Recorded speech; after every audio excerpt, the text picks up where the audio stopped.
religions of the West, up to this point, divine forces have been imaged externally from the self. But when one comes to think of it, when one talks about things of the spirit, geography falls away because the spirit is not bound by space and time.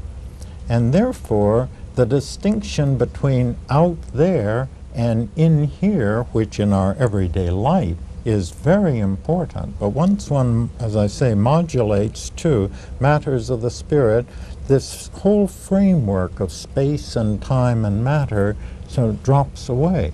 And what we are now coming to see, that this talk about out there has a certain naturalness, but also certain limitation.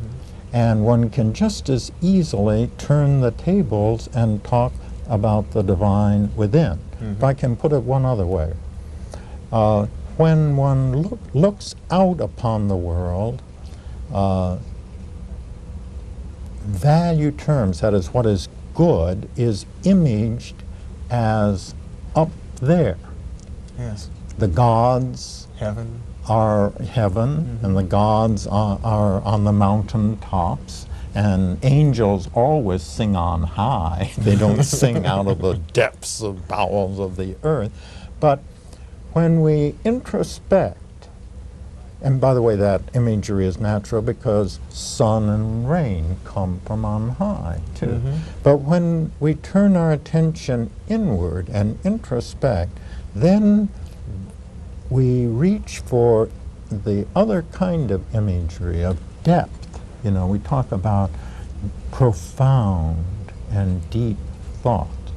All this is leading up to the fact that, in point of fact, this distinction between out there and in here is artificial and only metaphorical when we're talking about things of the spirit. Yes. And now I think people in our time, this is one of the changes, that having worked in imagery of the divine being out there, now there is a move towards realizing or exploring ways in which the same reality can be discovered within oneself. Another related notion, I think, is the one originally developed by the sociologist Durkheim, the French sociologist, in which he suggests that religions are really representations of the group mind of a society, and that the god of each culture is an embodiment of the what he called the group mind. And he almost described that in ways that seem quite paranormal to me when you begin talking of a group mind, something like a Jungian collective unconscious. Well, again, I think there's it's very useful. For one thing, we are too much given to the notion that the mind is simply attached to the brain, and therefore, because the brain has a given geographical locus, then the mind must too. But I remember in a weekend conference down in Tucson a few years ago with Gregory Bateson, he posed to the psychologists Rollo May and who's the Carl Rogers, and all those people were there. He said, "Where is your mind?" And it sort of took everyone aback, but what he was leading up to is it's quite wrong to think of the mind as lodged inside this skin-encapsulated ego, as Alan Watts used to call it, that the mind reaches out as far as one's environment extends in Bateson's notion. And of course we can always go back to the arguments of Bishop Berkeley that the entire physical universe, that everything we experience, your TV sets, for example, exist only in your mind. Right. There's no other way to identify them. And we talk about ecology of nature now, but an ecology of mind, we're just beginning to get used to that idea, and yet it's an experience. One can walk into the room and now in current terminology feel vibrations. You know, there's you can sometimes feel like a wall of anger or hostility, but one can also sense an ambiance of peace. And now that the physicists are realizing that physical phenomena really float on networks and webs of relationships, so the mind, we're only now coming to see that our minds too derive, they sort of factor out and congeal out of a psychic medium that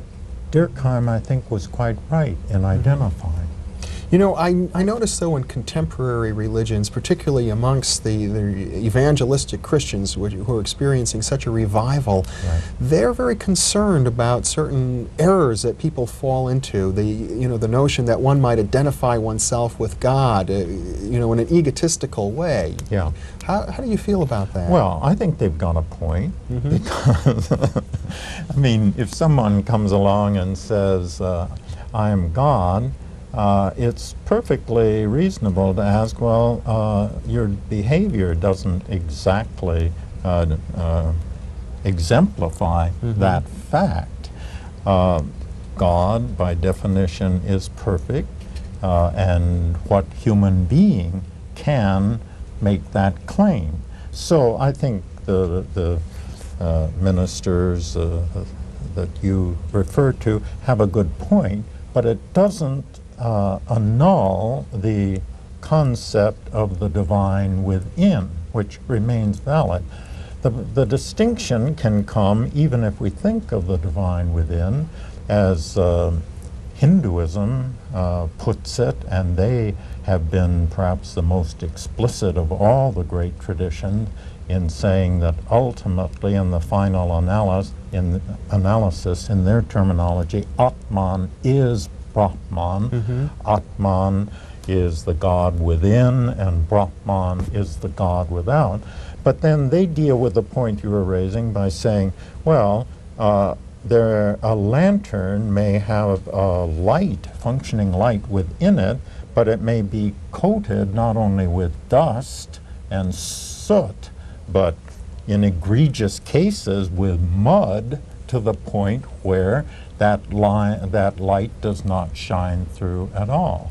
So it's both things are true, but both need to be said in the same breath.